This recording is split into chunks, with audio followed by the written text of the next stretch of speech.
Hey, welcome to my Travel Ones podcast. Today, my guest is AM Davies. How are you today, AM? I'm great. How are you? Doing excellent, actually. Having a great day. That's great. That is great. Better than saying you're having a crappy day. It is better than saying that, but what's the truth? Well, I'm having a great day, so. Good. Yeah. Try not to lie about that. Yeah, of course. Yeah, it's for me, lately, the days are, when I get asked that question, I really do answer it truthfully these days, when as opposed to in the past, maybe I would have just said, I'm fine. But now I really try to answer truthfully because of the times that we're in. It is kind of weird. It's so strange that you say that because I've had bad days, especially in the last 6 months. But I think almost all business travelers have. So I'll kind of give the background. AM is a stripper and a pole dancer, but you've also set up your own podcast of Yes, a Stripper podcast. Yes. You've got multiple things going on, the Queen of Sexy. Kind of what's of your background? I would say that first and foremost, I'm an advocate for the communities that I participate in. And I consistently show up for my communities in different ways, in organizations, companies, or actions, calls to action. And so that's really where I'm committed to being in the place of. And then all of the other stuff is just what I do to make money to continue to support that particular work of supporting and advocating other people in their journey. Well, I was just going to say, how long have you been doing this? Like community work? Well, community work, did you start off just being a dancer and then you kind of grew into the community work? Yeah, absolutely. I think, I started off as a stripper in 2002. And then just as I developed as a person, I saw, that there's changes and that there's injustices in our system. And I've noticed that from a very young age, quite honestly, since about 10 years old. And as I developed into an older person, I just, I saw that was something I wanted to dedicate my life to. So I started stripping in 2002. After 5 years of doing that, I left the world of stripping to be a pole dancer. And then I came back to stripping. And I learned a lot through being a leader in the pole dance community, which was an infant community. It was in its infancy, the industry itself, when it started in around 2003 and 4. And I got involved in the pole dance community at around 2007. And I saw that as an opportunity to really take the reins as a leader of that industry, because it was so new and young that there was space for people like me to step up. And that's what I did. And I developed a lot of my community building skills and organizational skills by taking on the leadership role within the pole dance industry. What is the biggest difference, or what is the differences between saying you're a stripper and a pole dancer? Because I know there's a difference. There is a difference. The difference is that pole dancers don't go to the strip clubs to strip, and strippers don't not strip. A pole dancer doesn't necessarily strip, and some strippers, they do pole dance, but not all strippers pole dance. Right. So in the club, it's not mandatory to pole dance. They pole dance because it's fun and it's tradition and it's what we do. And then pole dancers, some of them become strippers. Some of them like to pretend, or not pretend, but emulate the strippers, because there's a lot of empowerment in that way of being. But they're not in the club selling lap dances or taking their clothes off. They're pole dancing in their house or at an event. So it's the act of taking your clothes off, dancing erotically for a crowd, and lap dancing, all of those elements. That's a compartment for stripper. Pole dancing at home, not taking off their clothes, not totally different. But do pole dancers tend to make better money when they do dance? No. I mean, how does that work? How does the money part work? Strippers make money. They make the most money. And in the pole dancing world, you only make a lot of money if you're a top dog and you get to travel and you get to teach workshops around the world. And that does happen with plenty of dancers. I was one of those pole dancers that did that. But it's a small percentage of comparatively to the amount of active pole dancers. Gotcha. Whereas in the stripping world, the majority of strippers make a lot of money in general. Not so much these days, but kidding. In general. Yeah. Well, there's so many things I'd like to ask you about is how has the pandemic affected the stripping world and the pole dancing world? Well, for the pole dancing world, it's affected their studios. Those businesses are already small businesses. Yeah. And most of the pole dance studios exist because of the owner loves the activity. So a lot of those studios are built on love, right? So they're not prepared for this type of situation. So studios are closing or struggling, very much struggling. And what it has done is it's built the online community. People are definitely like teaching more online. Like for instance, International Pole Convention was supposed to be in June, and now it's in October, but it's online. And so we in the pole community, we're very, very connected with each other globally, and we all have these events, and we go and we see each other at these events, and it's like being with our family. And so we've lost our human to human in-person connection. Absolutely. And then there's training online, which I personally don't agree with, because pole dancing can be a dangerous activity to teach, and it means that you should have spotters there and you should have mats. And I'm seeing some training online where there's not mats under them, and I know and I can see that there's not a spotter in the room, and people are being trained to go upside down. Which if you fall even 2 to 3 feet on your head, that is potentially a really, really dangerous situation. And we've seen things like that happen in the very past. So I get concerned that everything's online. But it's not a conversation in the community. So I'm just kind of backing off of that one. What did you say? Oh, no, I can only imagine, because I couldn't imagine taking a pole lesson online. I mean, I don't know. It seems like it would be unsafe, but everyone's got to make money. Everyone's having to kind of speak easy around the restrictions that we have. Yeah, and ideally the instructor, which I don't know if this is happening, is, really thoroughly communicating how important it is to listen to your body while you're on the pole and upside down. And, ideally what I'd like to see is people do it with a buddy. They do that type of training with a buddy, and so they can take turns spotting each other. That's what I'd like to see. That makes sense. But... Yeah. Okay. So let's continue answering the question. So for strippers, for stripping, it's been extremely devastating, because all of the strippers across the country are improperly classified as independent contractors. Yep. And the majority of them did not have access to unemployment. And when some of them would apply for unemployment, their bosses would deny, like basically when, EDD goes to them and says, hey, this person applied, their bosses are like, no, she's an independent contractor. And they're like, oh, you're right, moving on. And then they don't give her that money. And then there was the pandemic unemployment assistance, which was helpful, but it was less than everybody else. And there's no other benefits. There's no other safety measures in place for strippers. Medical insurance.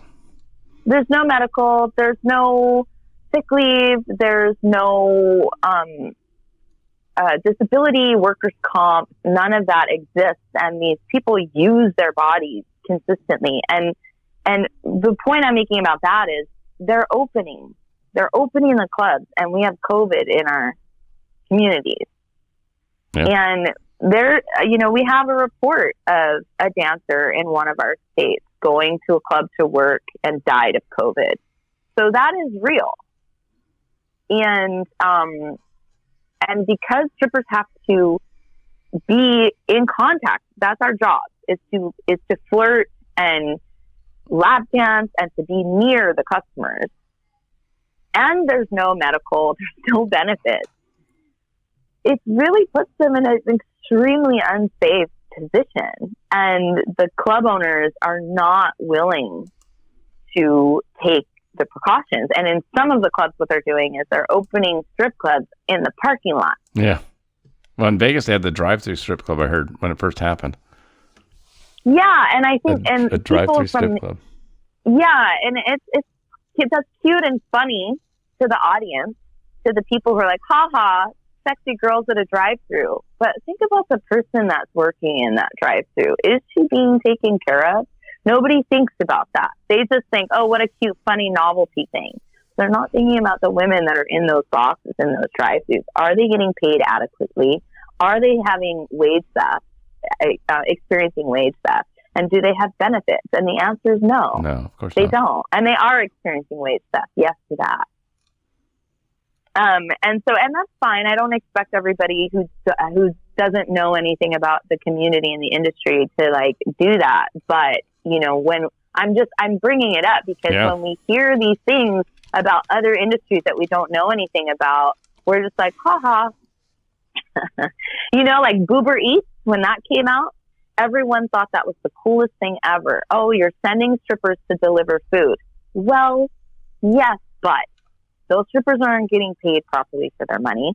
They have a cut being taken out of their money, and they're going to people's houses all day long when COVID is being spread. And they're walking around outside with very skimpy outfits on in broad daylight and this is stigmatized work. We do this type of work in private places for a reason.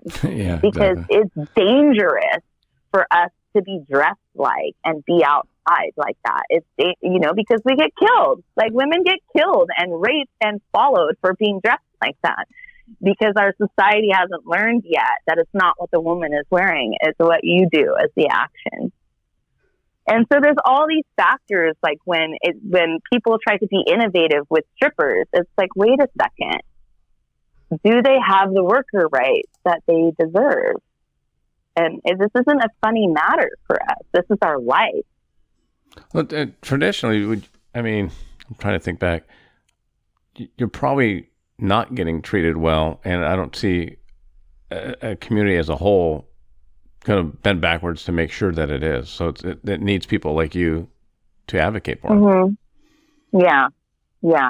And also, I just like to make sure that I do say about Uber Eats, they weren't walking around outside by themselves. They did have a bouncer with them. So it's I never even heard of that. So that was all. Yeah. Oh, okay. It was a very popular thing that happened up north in Portland, and it was like in the media everywhere. Everyone was sharing it because everyone thought it was so cute and funny, except for people like me, or like, no, that's dangerous in so many ways. No. And they were happy. Some of them were happy. But the thing is that, and I want to make this point, and then I'll stop talking about this subject. Do whatever you want. Yeah. Okay.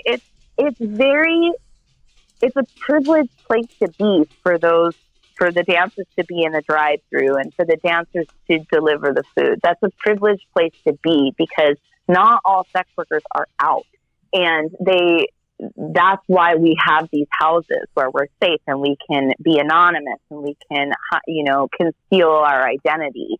And so at Uber Eats, where it's like, hi, I'm a stripper, you're basically saying to the whole world, hi, I'm a stripper, plus their pictures were also in the media. And not all strippers or sex workers feel comfortable. Yeah. And so that was another way that I saw it as being dangerous and damaging. It's like, you're not affording the same opportunity to everybody now. So what are you doing for your workers that can't be out? And so, yeah. Well, it's like, I remember the, what was it? The coffee shops that would have the, not strippers, but they'd be in a bikini bar basically. Mm-hmm. For coffee. Mm-hmm. And that still seems somewhat unsafe. Yeah. I don't know as much about the drive-through stuff.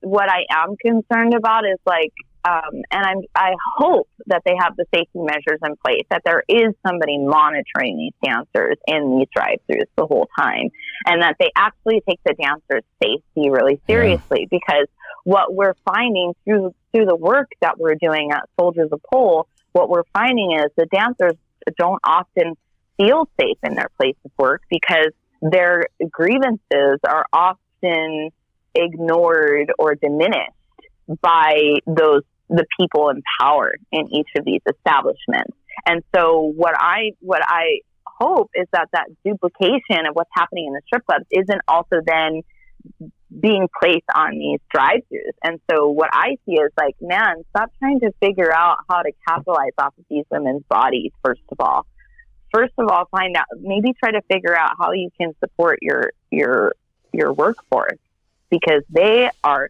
scared, uncertain, broke, and have no safety net.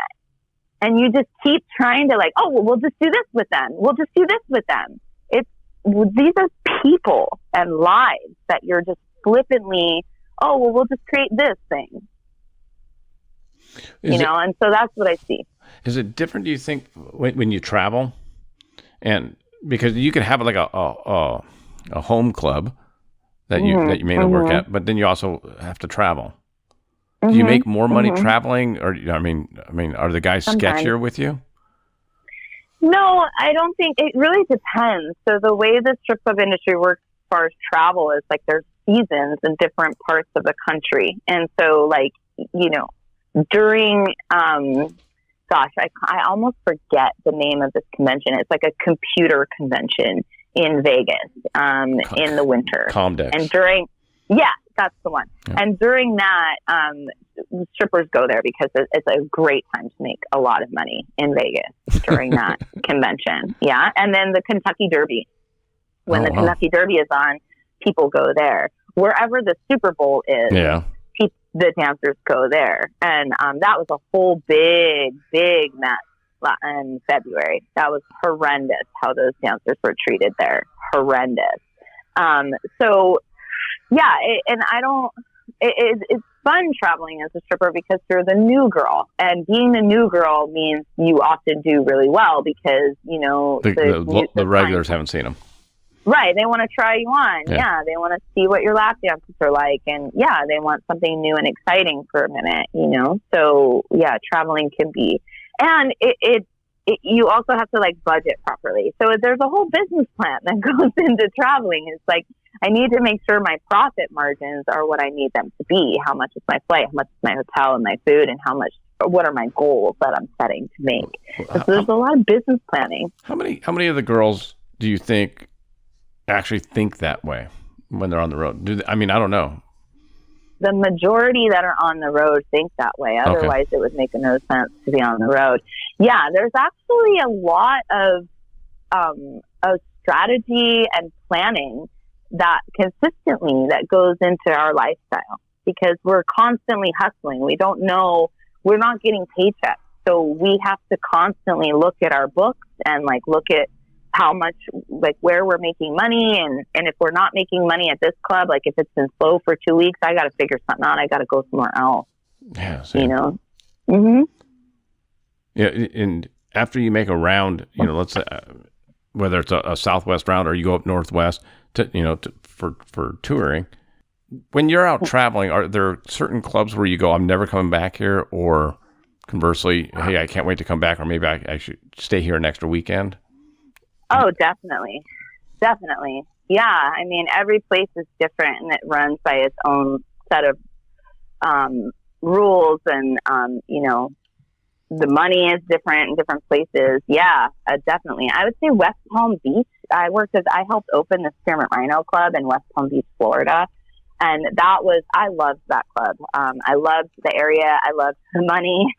And so I went back more than once, and I would stay for like a month or two at a time when I would go there. Yeah. And it would just live in the Days Inn or whatever, Well, that was my next question. I didn't know. I know like some of the comedians I've talked to, that when they tour, the comedy club of that city will have an apartment set up for those comics that are touring. And I didn't know if the strip clubs do that. Well, if you're a featured dancer, or if you're someone who's opening a club for the company, then they take care of you. Okay. If you're just like, I'm a traveling dancer on your own, you're a freelancer, then it's all out of pocket. Right. And the agencies for featured dancers aren't necessarily good for the dancer either. So when you're a featured dancer, because they take so much of your cut, the agencies do, plus the club does. So it makes more sense financially to be your own freelancer, like be your own boss and set your own schedule. But it just requires more work because you have to make all the plans and do all the details, whereas an agency would do that. It's really no different than like a lot of musicians that I've talked to on the show. Because if they set up their own travel, then they don't have to pay anybody. And like you said, they can use an agency and they set everything up, but then they get paid. Right. So we're actually very similar to musicians in a lot of ways. Do you think obviously, you go back into the Motley Crue days. I don't know how old you are. I'm old, but I'm 40. Strippers were part of that glam rocker world. Yeah, especially here in Hollywood with Body Shop and Seventh Veil was very in the 80s. They were super frequented, very popular by a lot of the rock stars and celebrities and stuff like that. Yeah. Do you like the experiment, right? The bigger corporate people? No. Okay. Not anymore. Now that my eyes are open to the amount of exploitation that they practice, no. Now I appreciate them because they've given us the spaces to be able to do the work that we like to do. However, they've not done enough work to support their workers and the people who they make millions and millions of dollars off of. I mean, just to give you just a really quick bullet point breakdown of what's happening and why I don't like them is because these clubs take anywhere from 30 to 70% of the money that strippers make. They are making them pay their companies now payroll tax, especially here in California, since I got hit with that law too. Change. Mm-hmm. Yeah, they have zero benefits for their workers. The workers are often unsafe, not listened to, ignored when they have grievances. They are in some places. They're being very mistreated. I'm being very careful of the words that I use. Yeah, because there are people that are listening to us and using our words against us. And so I'm realizing that now and slowing down what I'm saying. But they're just like many corporations and their workers, there is an extreme imbalance of power and care. Do you think, here's a question I'd like to ask you. Sure. Let's say I'm trying to think, at a typical strip club in the Valley, mm-hmm. or wherever, in West Hollywood, wherever, how many girls mm-hmm. work at a club? I would say in a night. No. I mean, overall, if you were to go through a month's worth of payroll, is it 50 girls? Is it 100 girls? Because they have different shifts and some girls can only work. At least, mm-hmm. About 100. Okay. Out of that 100, what is the average length of time that someone works as a stripper? Like, you've been doing it for 18 years now. Yeah. Off and on, with the pole dancing and everything else. But you've been in that industry for 18 years. What is the average length of time? Is it 6 months? Is it a year? Or is it some girls just do it for... There really is no average time because some dancers might do it for a couple of months, and then there's people like me, and then there's my partner, Anthony Crane. She's danced for 26 years as a stripper, and then there's some other people that do it just to get through school, or some people to 4 or 5 years. I can't even tell you, and here's the main reason why I can't tell you: there are no industry statistics. Yep.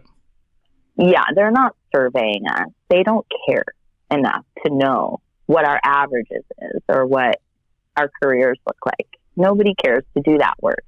So I can't answer that question. I just think, is that why,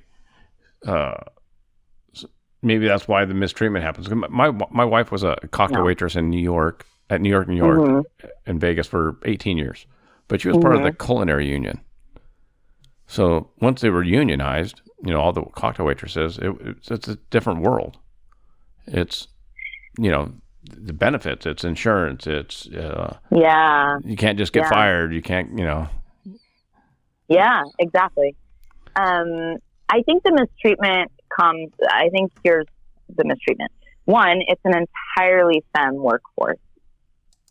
And when I'm talking about strippers, I'm talking specifically about female strip clubs. I'm not lumping in male strippers in this conversation. So it's an entirely femme workforce. And the people in charge are typically men. There's a very small percentage of women in charge. Yeah. And also the people in charge are also dealing with their own level of whorephobia. And so they view the strippers through that background and that narrative that they have in their brains. Mm-hmm. That, do you understand what I'm saying when I say whorephobia? Okay. Yeah. And so over the years, decades, for the last 2 or 3 decades, the treatment has gotten increasingly worse. When the strippers first started in the club, they were getting paychecks. They were getting money every night from the owners, from their employers. Yeah. And they were also making money from the clients. And then eventually when things with the economy changed, I guess, or maybe they got more greedy, they were like, well, we're not going to pay you anymore. You just keep all the money you make. And then as time went on, they're like, make all the money you make. Also, we're going to take a percentage of that. Yeah. And then it was like, okay, we're taking more of a percentage, and now you have to pay a house fee. And all the workers just kept going, okay. And for a while, we made so much money that it didn't matter that much because we were so grateful at the time. I was making, when I first started stripping, I was making $1,000 a night. Yeah.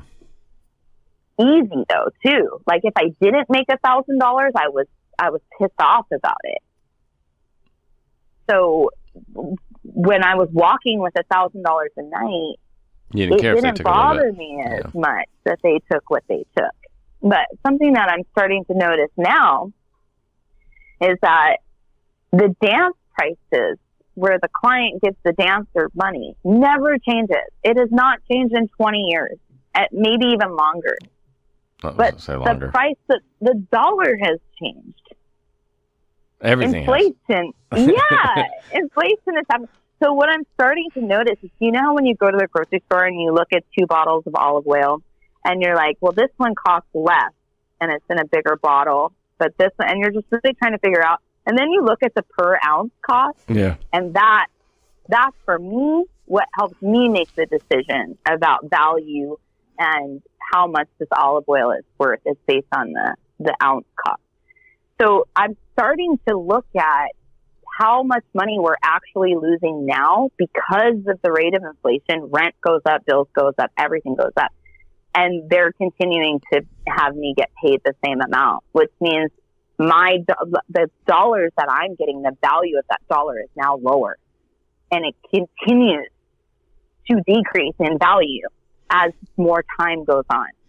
No, it's I try to explain that to my daughters. My daughters are 25 and 26. Mm-hmm. And I go, look, when I was your age, minimum wage was X. It was $5 an hour. And now it just got up to 12, or I think it's 12. Mm-hmm. But it was in California, it's about 15, depending on how many employees you have. Yeah. But it was 8 for a while when my daughters were, and I'm like, so I go, the minimum wage didn't even double in the last 25, 30 years. And yet everything, health insurance, like you said, food, gas, electricity, everything has gone up by more than double.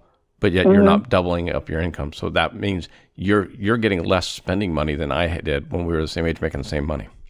Exactly. And the clubs are also increasing their cut. Yeah. It's infuriating. Yeah, so it's still $20 for a for a dance. And the club gets $8 shaved right off the top. And then you tip everybody in the house $1 on top of that. The DJ, the manager, the door guys, the bouncer that floats around the room, and sometimes the bartenders and waitresses. Not every club does that, but it's like that's how the waitresses had to do it in Vegas. Yeah, tip your bar backs. You had to tip your bartenders. Yeah, and to be clear, this type of behavior, this happens all across the country. And even in other parts of the world, man, I talk to strippers in Sweden. I talk to strippers in Canada. Like, I talk to them everywhere, in Italy. And we're all experiencing the same issues in that there's continuous wage theft on a very aggressive level. Well, I think that's, but the reason I was asking about the length of time of girls dancing is, I would think, if my name's Mary and I'm going to be a dancer for the next 3 months because I need to get into college or school or pay bills, whatever. I don't necessarily want to be unionized. I don't want other people to know that I'm a stripper. So let me just go do my thing, make my couple bucks, and then I'll move on. So that's why I think that's why every waitress in Las Vegas wants to be part of the union because they want to be a waitress. Yeah. And I don't know that a lot of girls that are dancing want to be part of that because it's just it's a phase that they're going through. Not all of them. I mean, we're definitely, So what happened recently was the National Labor Relations Board put out an announcement a few weeks ago that all strippers across the country of America are able to unionize now, even if they're being improperly classified as independent contractors. And we saw an extreme boom in our followers and the amount of people that reached out to us interested in unionizing when that announcement came out. Yeah. So there are people interested in it. And furthermore, like, we're working with them to find ways to help them maintain anonymity for their own safety and for their own comfortability. Like, those are definitely conversations that we have. And by unionizing, you're not outing yourself. You don't, just because you're unionizing doesn't mean that you are waving to the world and saying, "Hi, I'm a stripper." That's like paperwork that can be done privately as your own business. Just like anything that you want to start or do, because what they don't do is list out all the names of the union workers. Like, nobody's like, this is who they are, so there are ways to still maintain that anonymity. But yeah, unionization also has a stigma attached to it. So it definitely is a challenge, but I'm up for it. Well, life's a challenge. Yeah. As you found out about, a year and a half ago? Yeah, a year and a half ago. December 18th, 2019. Oh my God, 2018. 18. Yeah. Yeah, so I'm an amputee now. I'm a below the knee amputee. And that night of my accident, so I used to drive a motor scooter, like a Vespa. Yeah. Yeah, when I just say scooter, everyone thinks I was on a bird. You know what I'm talking about? Yeah. So I'm like, no. The line. No. Yeah.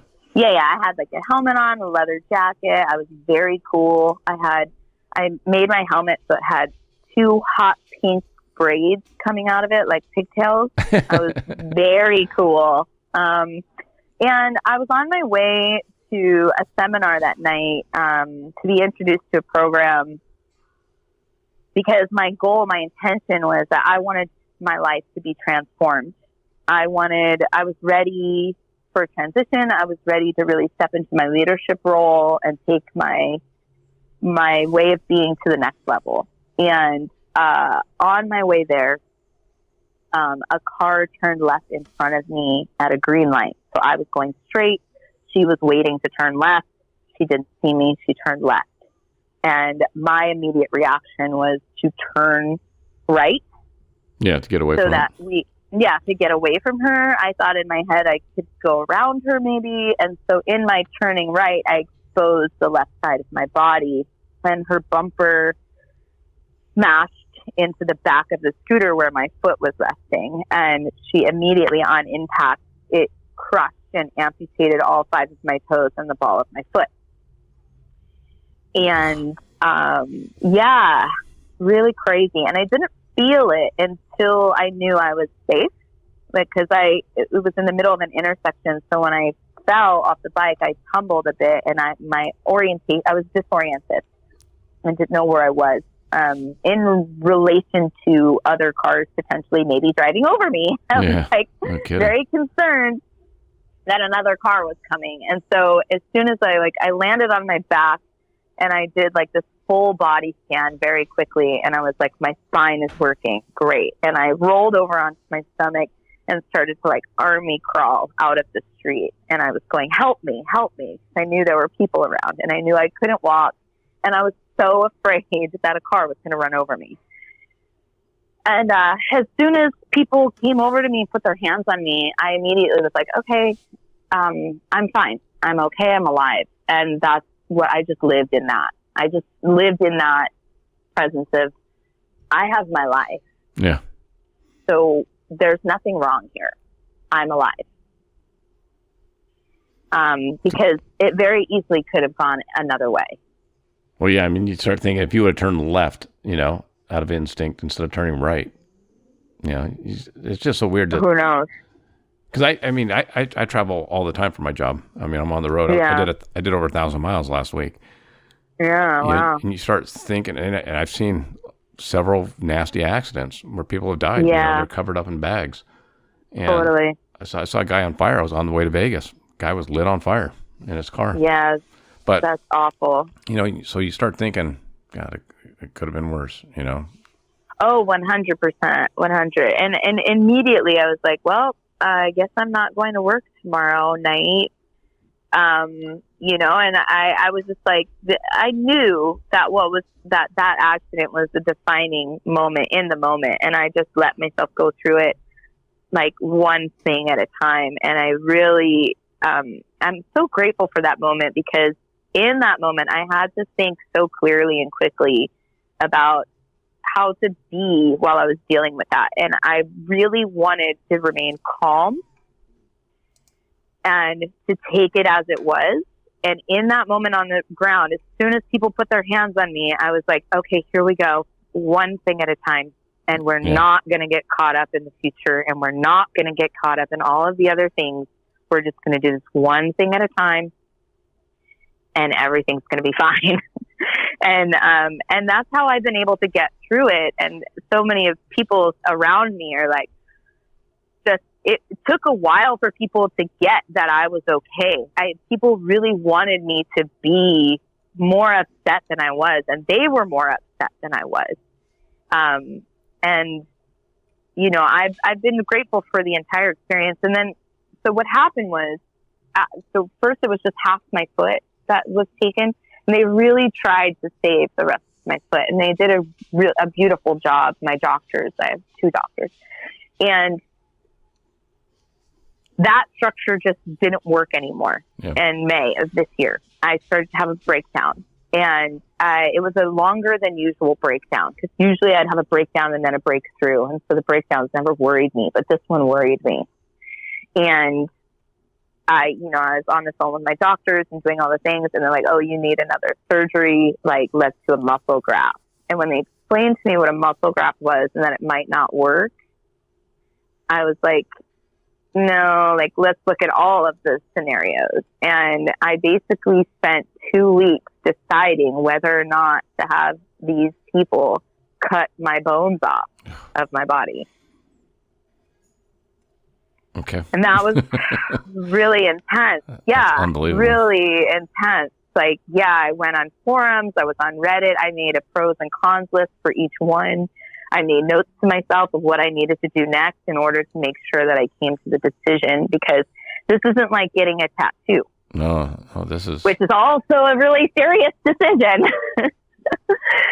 This was like, you're cutting off my bones that I won't be able to walk. Yeah, like that will never come back.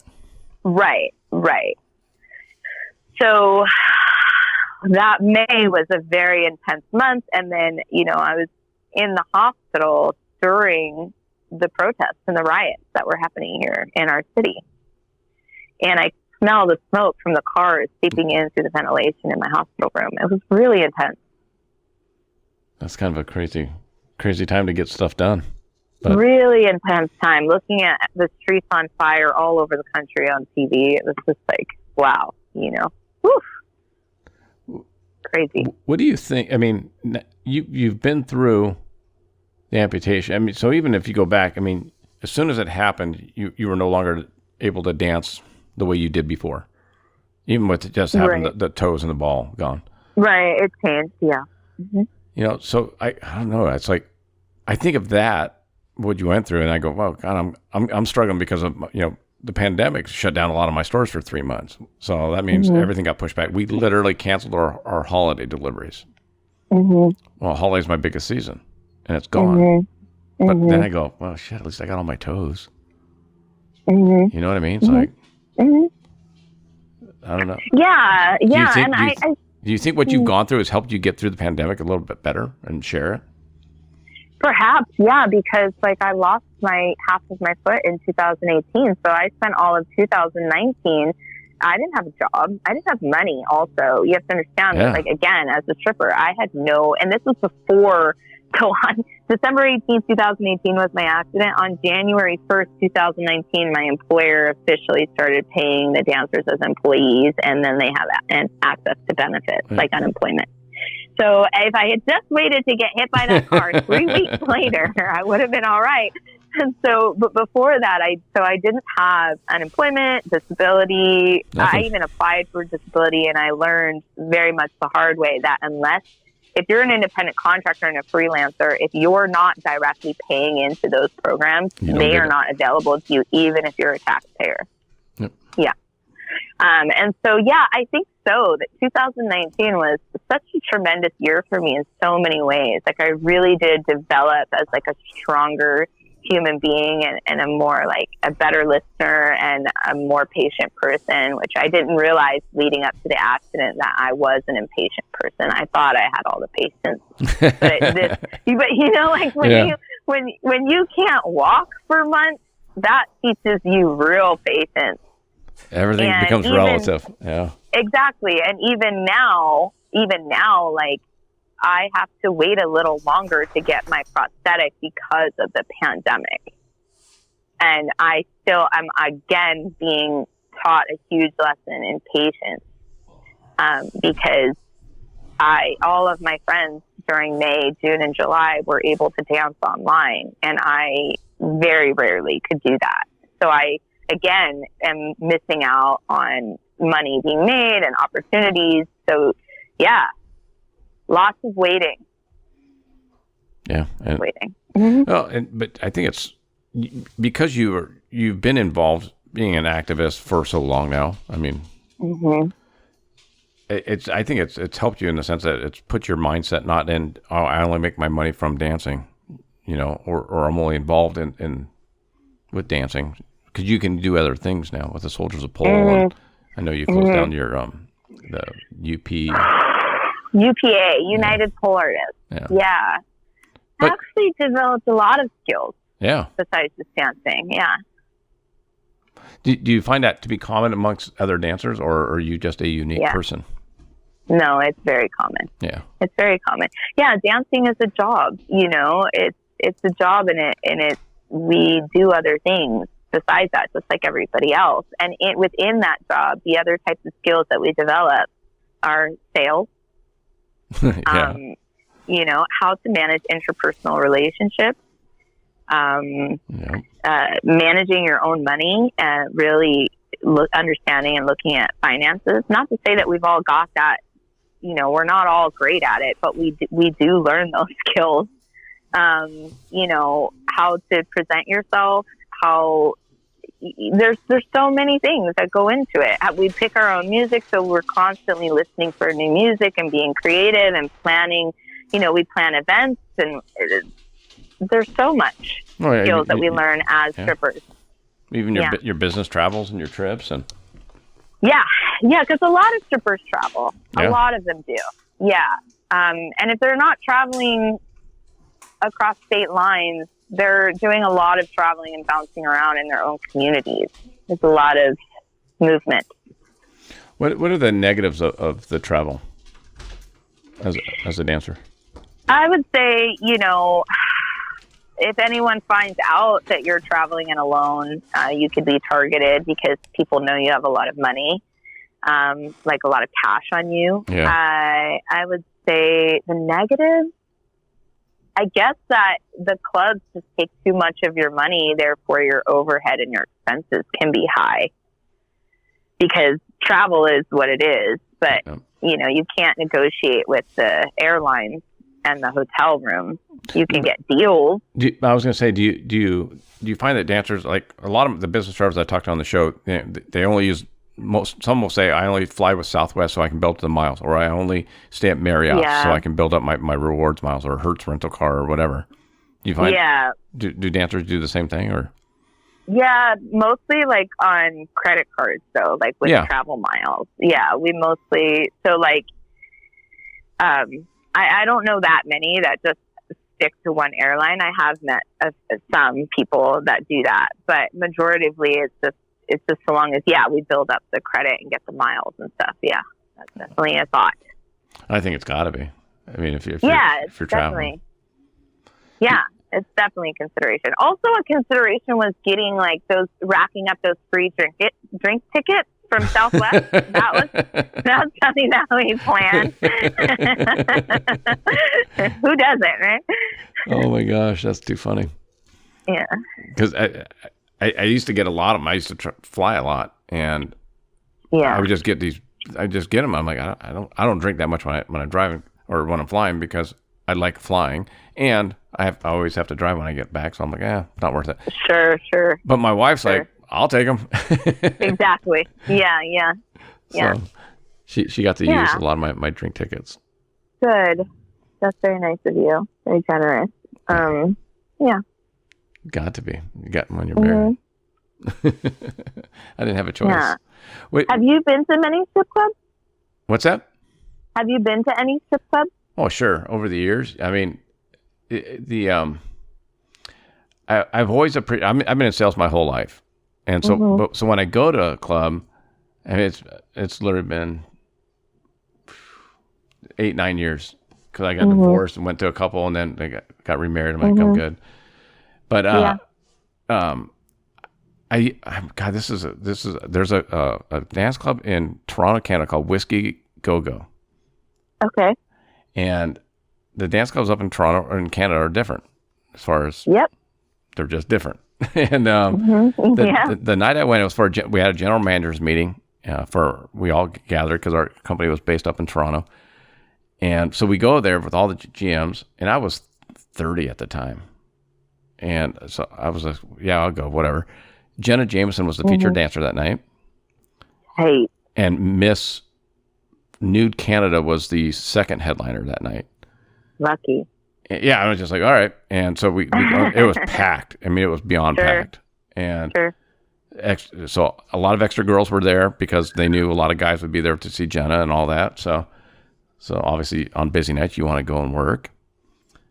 And so my boss was with a girl pretty much all night. And we get done, and he's like, I think she really liked me. And I'm like, dude, come on, man. It's like, it's like you're a 45-year-old, 150 pounds overweight, married father. Yeah, the 23-year-old or whatever was probably really into you, bro. But it made me think she's a good salesperson. Oh, yes. I mean, that's you want people to think that, right? Like, yes, absolutely. It's an acting job and a money job. Very much. It's a fantasy. We're selling a fantasy. Bottom line, we're selling a fantasy, and we also sell the service of intimacy.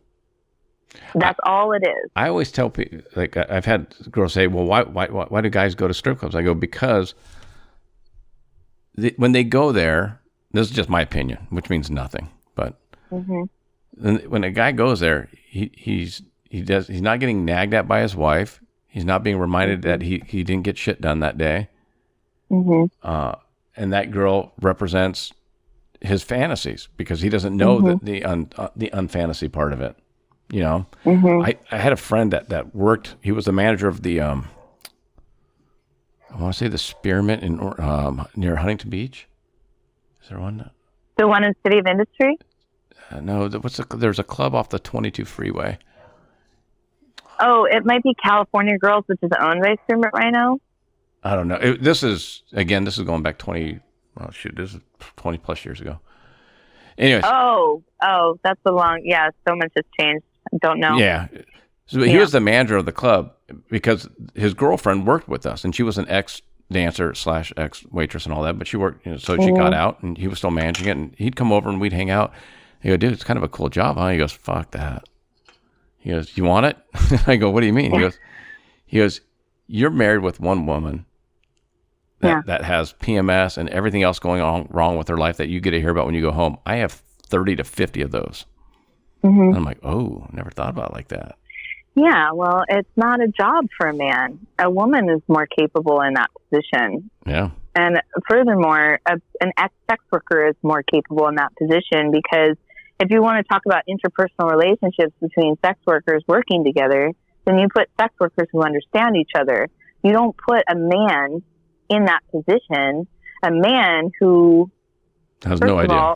Yeah. No idea. Also, everything you just said, like, oh, they have PMS and da-da-da, like that's where his listening is coming from then. When he's with these women, he's like, they all have PMS and they're all nuts.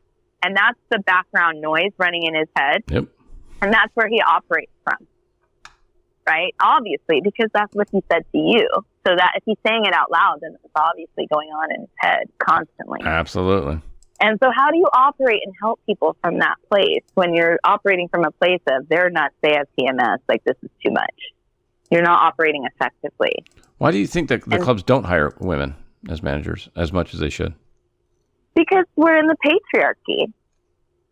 Because men, it's from the dawn of time. Men have power over women's bodies and their choices, period.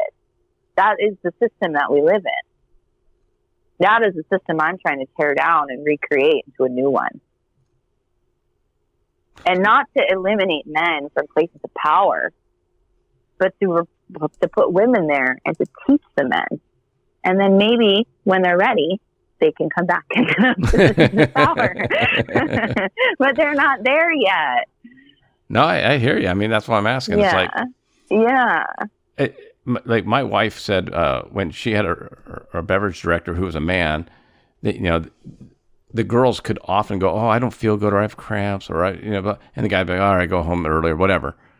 Where when she ever had a female beverage director, it was, suck it up, Buttercup, get back to work. I need you working right now. I don't care about your cramps.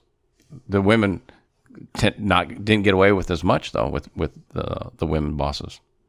Well, yeah, I mean, I'm not going to lie. Like, there are cases where women use their period. Like, we did that in gym class when we were younger, But there's more that comes along with when you have your cramps in your period and you're in that setting, right? So when I have my cramps in my period, and I think it's insensitive for anybody to say to someone who's at work, spreading their legs as a part of their job while they're bleeding from their center and feeling bloated and tired and emotional.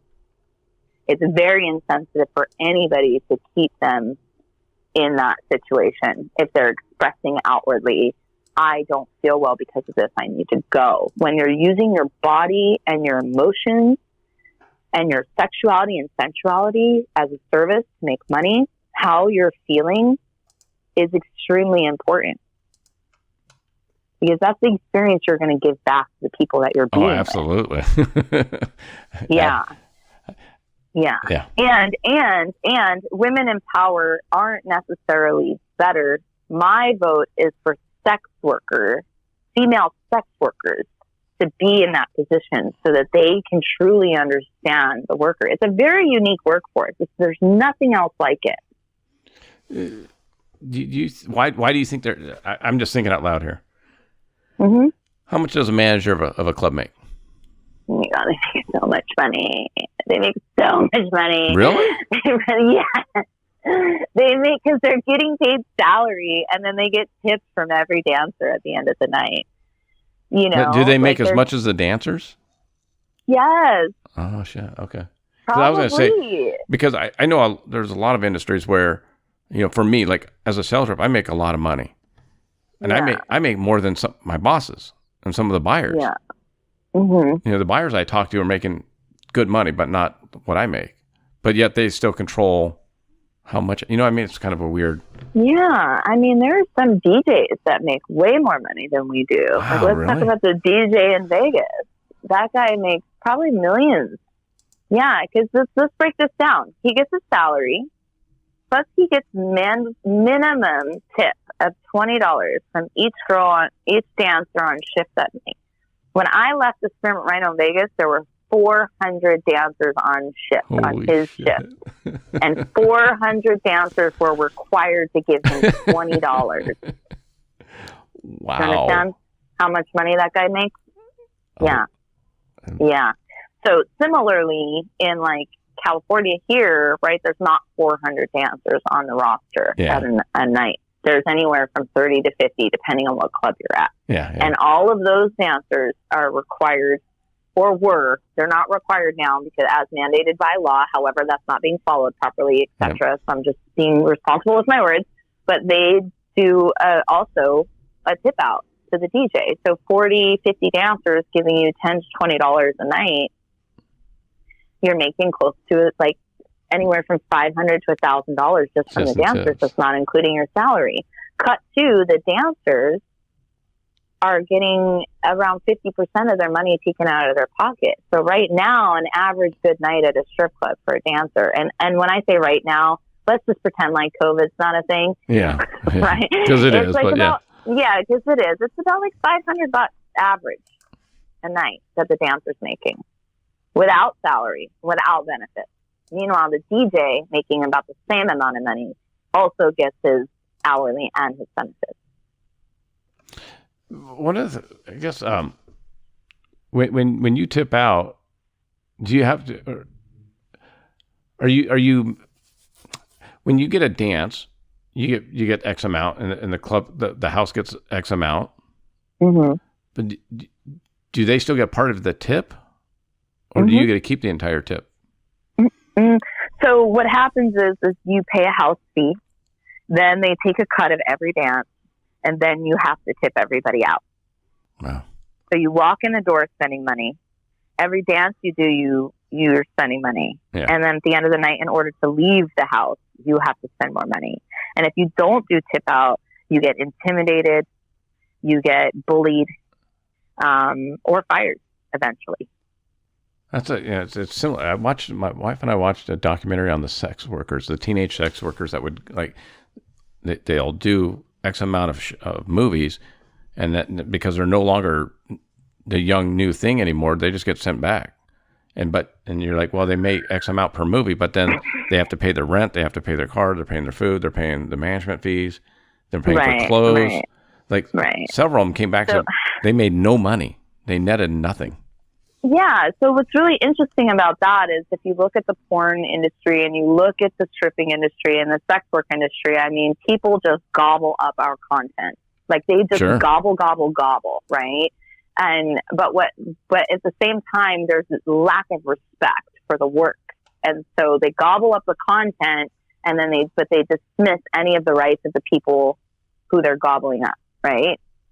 And so that therein lies the main issue is this is a societal issue because it's again, we're going to go back to that word for phobia. Everyone's afraid of whores. And so, but they want to look at them and gaze on them. Like, I'm sorry. So many of us watch porn. If you're listening to this, I guarantee you watch porn at least once in your life.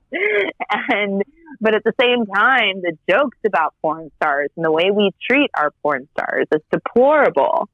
And that's all in the sex industry, in the sex work industry. Yeah. Yeah, and sex workers give so much to society, actually. We help a lot of people understand sex. We provide intimacy to people. We provide a level of entertainment.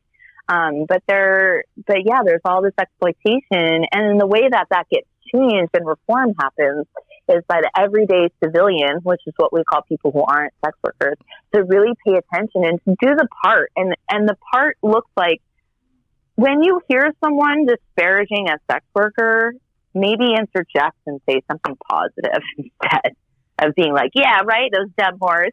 And instead be like, actually, this is what I've learned recently. And that's how we'll start to change the perception of how these people are treated all around the world. I see it everywhere. Well, kind of like, the one girl I had on, Vanessa Demopoulos, is a dancer, and she's also an MMA fighter. She just won the LFA title, but she still proudly talks about her dancing. She still dances. Awesome. That's great. And I think that's kind of like what you're doing with a lot of the forums that you're on with YouTube or Twitter or the groups that you're involved with. It does making it. I don't know. I think a lot of guys think of dancers as either damaged goods or untouchable. So we just kind of set it aside. You kind of segregate it off in your mind, like, oh, she's a dancer. Versus you're a normal person. You got shit going on in your life, like amputees, right. And but you're still proud of what you do, and you're still advocating for it. So I think that's the good stuff. Yeah, that's also like normal human behavior to compartmentalize people and things so that you can manage your own existence and be okay with what's happening around you. Like, I don't fault anybody for that, and I'm not judging. But I do want to say that and be clear. Like, I say all of these things just so that we can open our eyes and learn and grow together. And I understand that we all grow at different rates. And I also understand that we're all born into an extremely racist, oppressive, patriarchal society, and that we all have to someday figure that out on our own and in our own time. I get that.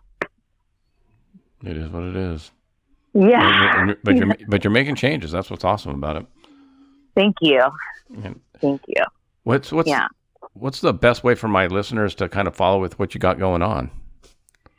Yes, I would love for more listeners to tune in to Yes, the Stripper podcast. I really would like for more non-strippers and sex workers to listen to that show, to learn about all of the amazing sex workers that I talk with and the work that they're doing and the art that they create and the people that they are. So I would love it if people followed Yes, the Stripper podcast on Instagram. Find us on YouTube, Spotify, and anywhere you listen to podcasts. And if you want to reach out to me personally or follow me personally, you can head to @the Queen of Sexy. I'm the Queen of Sexy everywhere, thequeenofsexy.com. Very easy to find. Make sure you use the word "the" in the front.